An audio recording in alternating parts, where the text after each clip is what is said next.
నమస్కారం ఇదే సంగతికి స్వాగతం. సుస్థిర ప్రజా పరిపాలన ప్రజాస్వామ్యానికి గీటురాయి. ఏ ప్రభుత్వమైనా ప్రజల అభివృద్ధి వారి సంక్షేమమే ధ్యేయంగా పనిచేయాలి. కానీ పుష్కర కాలం క్రితం బీహార్ నుంచి ఏర్పాటు చేసిన జార్ఖండ్ లో ఆ జాడలే కనిపించవు. 12 ఏళ్లుగా 8 ప్రభుత్వాలు మారడం సహా 2 సార్లు రాష్ట్రపతి పాలనకు దారితీయడంలోనే అక్కడి పరిస్థితులు ఎలా ఉన్నాయో అర్థం అవుతున్నాయి. జాతీయ పార్టీలైన కాంగ్రెస్ భాజపాలతో ముఖ్యమంత్రి పీఠం కోసం జార్ఖండ్ ముక్తి మోర్చా అధ్యక్షుడు సిబు సోరెన్ వేస్తున్న ఎత్తుల పొత్తులే ఈ పరిస్థితికి కారణం. 3 సార్లు ముఖ్యమంత్రిగా పనిచేసిన ఆయనకు ఏనాడు ప్రజాపాలనపై దృష్టి పెట్టేందుకు సమయమే చిక్కలేదు. చాలా కాలం తర్వాత సుస్థిరంగా కొనసాగుతుందనుకుంటున్న అర్జున్ ముండా ప్రభుత్వానికి మరోసారి సిబు సోరెన్ ఝలకిచ్చారు. అధికారం కోసం కాంగ్రెస్ తో లోపాయికారి చర్చలు జరుపుతున్నారు. జార్ఖండ్ ఉద్యమంలో కీలక పాత్ర పోషించిన సిబు సోరెన్ రాష్ట్ర ఏర్పాటు తర్వాత చేస్తున్న రాజకీయాలు అక్కడి ప్రజల పాలట శాపంగా మారాయి.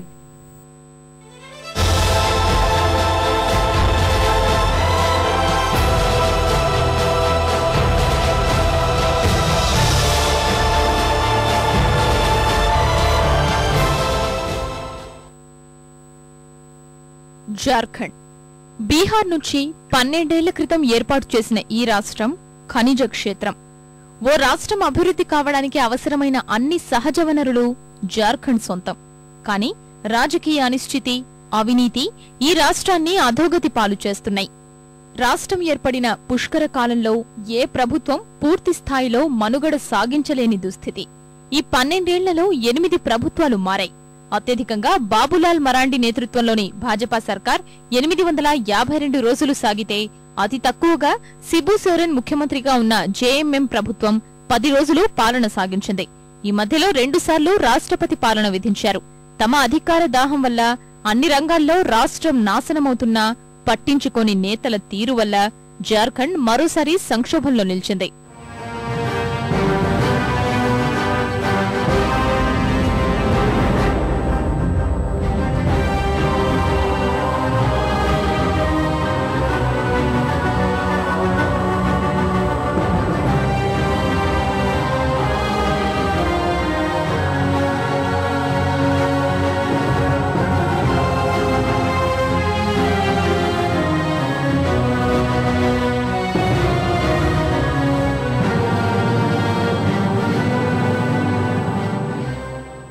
రాజకీయంగా ప్రభుత్వపరంగా అనిశ్చితి రాజ్యమేలుతున్న రాష్ట్రమేదంటే తడుముకోకుండా చెప్పే పేరు జార్ఖండ్. రాష్ట్రం ఏర్పడిన తరువాత మొదటి 5 ఏళ్లలో 2 ముఖ్యమంత్రులు మారినప్పటికీ భారతీయ జనతా పార్టీ నేతృత్వంలో సుస్థిర పాలన కొనసాగింది. నిజానికి బాబులాల్ మరాండి ముఖ్యమంత్రిగా ఉన్నప్పుడు జార్ఖండ్ వేగంగా అభివృద్ధి చెందింది. రహదారులు సహా మౌలిక సదుపాయాల కల్పన జరిగింది. మంత్రివర్గ విస్తరణతో అసంతృప్తులు వెల్లువెత్తడంతో మరాండి పదవికి రాజీనామా చేయగా అర్జున్ ముండా ముఖ్యమంత్రిగా బాధ్యతలు చేపట్టారు. మరాండి పదవి కోల్పోవడం మినహా జార్ఖండ్లో తొలి దఫా పాలన సాఫీగానే సాగింది.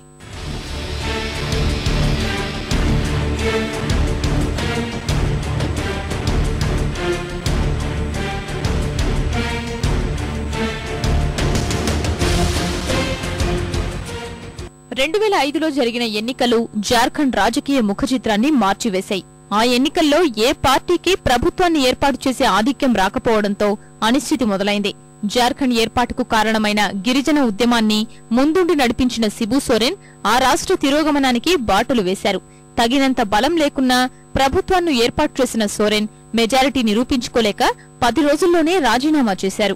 ఆ తరువాత భాజపాకు మద్దతు పలికారు. దీంతో అర్జున్ ముండా నేతృత్వంలో 555 రోజుల పాలన సాగిన తరువాత సోరెన్ మరోసారి మద్దతు ఉపసంహరించుకున్నారు. కాంగ్రెస్ తో కలిసి భాజపా నుంచి బయటకొచ్చిన స్వతంత్ర అభ్యర్థిగా పోటీ చేసిన మధు కోడాను ముఖ్యమంత్రిని చేశారు. ఈ సమయంలో జార్ఖండ్ చరిత్రలో అత్యంత అవినీతిమయ పాలన సాగింది. మధు కోడా సహా ఆయన కేబినెట్లోని 5 మంత్రులు అవినీతి ఆరోపణలతో జైలు పాలయ్యారు. ఈ ఆరోపణల నేపథ్యంలో తన అధికార కాంక్షను తీర్చుకుంటూ సిబు సోరెన్ రెండోసారి ముఖ్యమంత్రిగా బాధ్యతలు చేపట్టారు.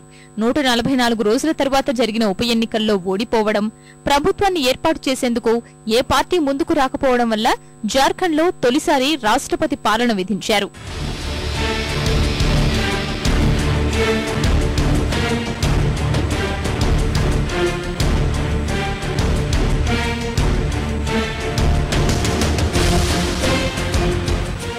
ఆ తరువాత శాసనసభకు జరిగిన ఎన్నికల్లో మరోసారి ఏ పార్టీకి స్పష్టమైన ఆధిక్యం దక్కలేదు. Bhajapa all Jharkhand student union శాసనసభ్యుల మద్దతుతో శిబు సోరెన్ ప్రభుత్వాన్ని ఏర్పాటు చేశారు. భాజపా మద్దతుతో జార్ఖండ్లో ప్రభుత్వాన్ని నడుపుతూనే లోక్సభలో కమలనాథులు ప్రవేశపెట్టిన కోత తీర్మానాలకు మద్దతు పలకకుండా యూపీఏ నేతృత్వంలోని కేంద్రానికి ఓటేసి విశ్వాసఘాతుకానికి పాల్పడ్డారు. ఈ పరిణామంపై ఆగ్రహించిన భాజపా సోరెన్ కి మద్దతు ఉపసంహరించుకుంది. ఈ పరిణామాలు మరోసారి రాష్ట్రపతి పాలనకు దారితీశాయి. ఆ తరువాత కాంగ్రెస్, భాజపా, శిబు సోరెన్ సాగిస్తున్న రాజకీయాల నుంచి పాఠాలు నేర్చుకున్న హేమంత్ సోరెన్ తండ్రికి ఝలకిచ్చారు. భాజపాకు తమ పార్టీ మద్దతిస్తుందని ప్రకటించారు. మొదట్లో ఇందుకు అంగీకరించని సోరెన్ తప్పనిసరి పరిస్థితుల్లో అంగీకరించారు. 28 నెలల అర్జున్ ముండా పాలన తరువాత తమకు అధికారాన్ని అప్పగించలేదనే కారణం చూపి జేఎంఎం భాజపా సర్కార్కు మద్దతు ఉపసంహరించింది. ఈ నిర్ణయం వెనుక ఉన్న శిబు సోరెన్ మరోసారి జార్ఖండ్ ను సంక్షోభంలో నెట్టేశారు. ఈసారి ఆయన నిర్ణయాన్ని కుమారుడు హేమంత్ సోరెన్ కూడా సమర్థించారు.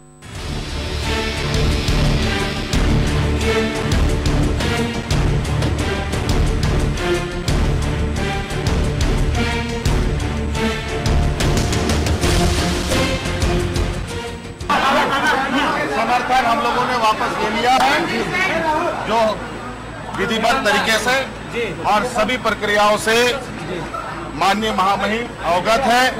सरकार अल्पमत में आ चुकी कल ही थी और उसके बाद की जो भी निर्णय अगर महामहिम तक पहुंचे होंगे, मुझे नहीं लगता है कि उसका कोई औचित्य बचा।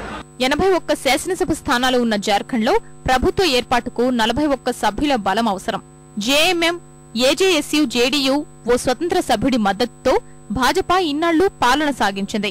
జేఎంఎం మద్దతు ఉపసంహరణతో మైనార్టీలో పడిపోయిన భాజపా ప్రభుత్వాన్ని నిలబెట్టుకునేందుకు ప్రయత్నిస్తోందనే అంచనాల్ని తలకిందులు చేసి అనూహ్య నిర్ణయం తీసుకుంది.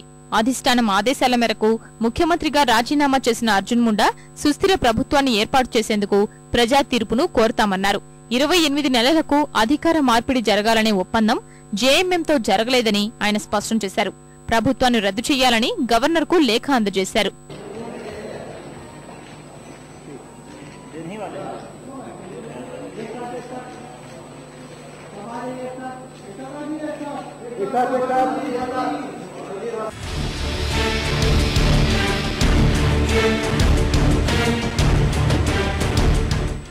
इस राज्य को एक स्थिर और स्थिरता के साथ आगे बढ़ाने का प्रयत्न हमने किया था और बहुत कामयाबी मिली राज्य को स्थिर शासन देने के लिए। लेकिन परिस्थितियाँ ऐसे बनी जहां आगे स्थिर सरकार देने में हम असमर्थ रहे, इसलिए मैंने इस्तीफा के साथ साथ मंत्रिपरिषद के सदस्यों की भावना से महामहिम जी को अवगत करा दिया। और मैं यही कहूँगा कि आने वाले दिनों में स्थिर सरकार बनाने के लिए नया जनादेश ही एकमात्र विकल्प है। 11 మంది ఎమ్మెల్యేలు ఉన్న జేవీఎంది కూడా ఎన్నికల మాటే. తాము మద్దతిస్తే ప్రభుత్వం ఏర్పాటు జరిగే అవకాశం ఉన్నప్పటికీ ప్రజా తీర్పునే ఆ పార్టీ కోరుకుంటోంది. जो कल और आज तक के जो राजनीतिक घटनाक्रम है, मैं अब राज्य के महामहिम से यही मैं निवेदन करूंगा, अब विधानसभा को बिना विलंब किए अब डिसॉल्व कर देनी चाहिए, ताकि किसी भी दल या गठबंधन को खरीद फरोख्त करने का अवसर नहीं देनी चाहिए. జార్ఖండ్ లో పరిణామాలు చూస్తుంటే కాంగ్రెస్ మరోసారి తనదైన రాజకీయాలు నెరుపుతుందా అనే అనుమానాలు కలుగుతున్నాయి. శిబు సోరెన్ మద్దతు ఉపసంహరణ వెనుక కాంగీయుల హస్తముందనే కథనాలు వెలువడుతున్నాయి. సార్వత్రిక ఎన్నికలపై దృష్టి సారించిన కాంగ్రెస్ కి లోక్సభ స్థానాలు పెంచుకోవడంపై దృష్టి సారించింది. అందుకే శిబు సోరెన్ ముఖ్యమంత్రిగా ప్రభుత్వ ఏర్పాటుకు అభ్యంతరం లేదంటోంది. మద్దతు కావాలంటే మాత్రం షరతులు వర్తిస్తాయని చెబుతోంది. రాష్ట్రాన్ని అస్థిరపర్చిందని, గతంలో తమపై ఉన్న ముద్రను పోగొట్టేందుకు మిగిలిన కాలమంతా ప్రభుత్వాన్ని సుస్థిరంగా నడపాలని తమ తొలి షరతు చెప్పింది. బయటకు చెప్పకున్నా వచ్చే ఎన్నికల్లో తామే అధిక లోక్సభ స్థానాల్లో బరిలో నిల్చేలా ఒప్పందం చేసుకోవాలన్నదే ప్రధానమైనది.